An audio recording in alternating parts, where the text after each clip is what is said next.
ये है दिल्ली दर्पण।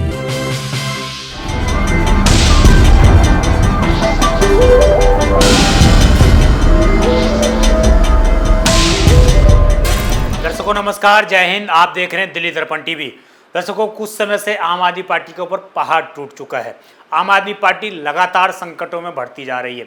कभी पार्टी के नेता छोड़कर पार्टी को नया पार्टी बना लेते हैं, कभी आम आदमी पार्टी के किसी वरिष्ठ नेता पर एफआईआर या केस दर्ज हो जाता है।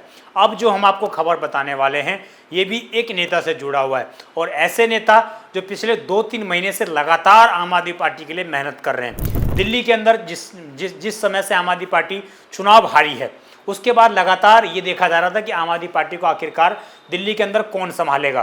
तो एक चेहरा निकलकर सामने आया, वो नाम है सौरभ भारद्वाज। सौरभ भारद्वाज को आम आदमी पार्टी ने प्रदेश अध्यक्ष बनाया, उनको नई जिम्मेदारी दी।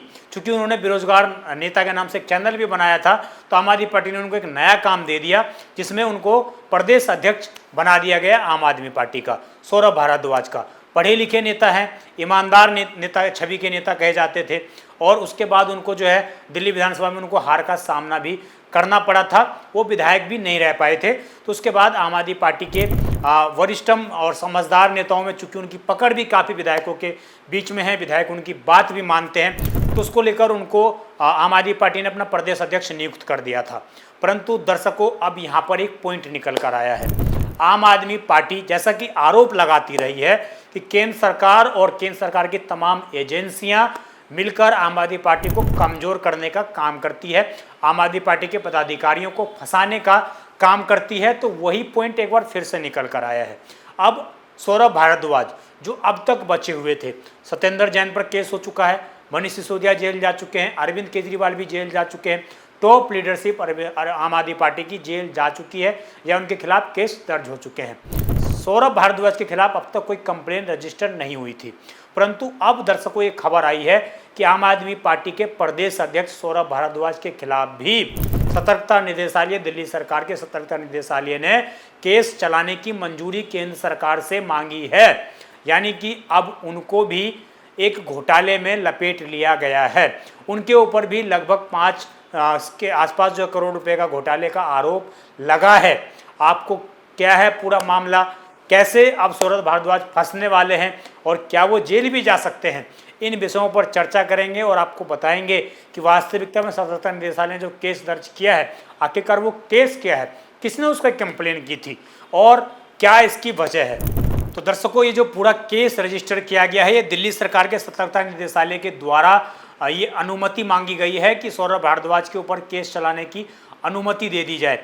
किस मामले में? तो मामला दर्शकों ये है कि 24 अस्पताल के निर्माण कार्यों में अनियमितताएं पाने के कारण जो है ये पूरा केस रजिस्टर किया गया है, जिसमें सौरभ भारद्वाज, इसके अलावा सत्येंद्र जैन को भी रिस्पॉन्सिबल बनाया गया है। यानी कि उनको भी एक तरीके से इसमें जांच की इजाज़त इनसे मांगी गई है, केंद्र सरकार से इसकी इजाज़त मांगी गई है कि सत्येंद्र जैन और सौरभ भारद्वाज के खिलाफ केस चलाने की परमिशन दी जाए, क्योंकि दोनों ही, सत्येंद्र जैन भी और इसके अलावा सौरभ भारद्वाज भी दिल्ली के स्वास्थ्य मंत्री रह चुके हैं। और 24 अस्पताल के अनियमितताओं की जो खबरें थी लगातार दिल्ली विधानसभा में, जिस तरीके से बजट पेश हुआ था, उस दौरान ही इस तरह की रिपोर्ट भी सामने आई थी, जिसमें साफ तौर से कैग की जो रिपोर्ट आई, जिसमें साफ तौर से अस्पताल के अंदर घोटाले का आरोप लगाया गया था, और अब जो है आरोप तय करने का काम चल रहा है।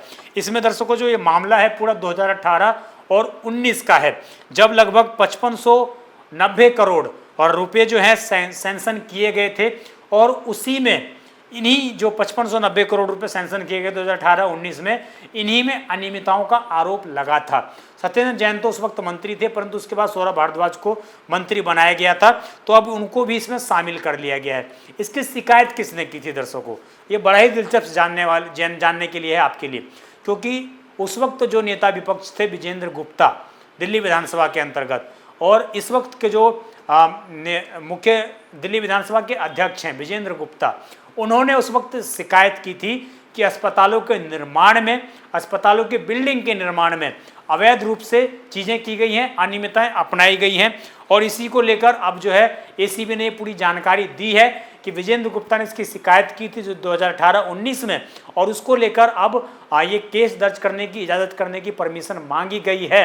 यानी कि 5590 करोड़ रुपए का घोटाला अस्पतालों में किया गया है।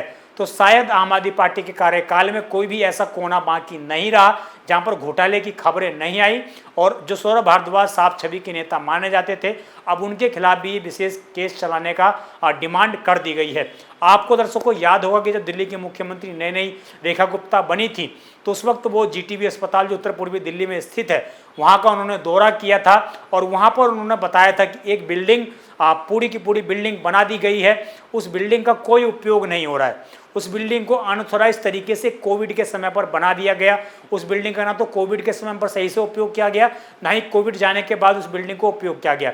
वो बिल्डिंग अब खंडर का रूप धारण कर रही है। तो उस वक्त भी मुख्यमंत्री ने एक तरीके से घोटाले का उजागर करने का प्रयास किया था और अब वैधिक रूप से एक तरीके से केस दर्ज करने की परमिशन भी मांग ली गई है।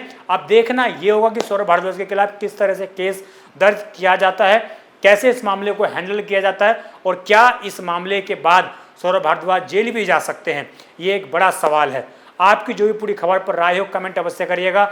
आप देखते रहें दिल्ली दर्पण टीवी। मैं विजय ठाकुर, धन्यवाद। ये है दिल्ली दर्पण।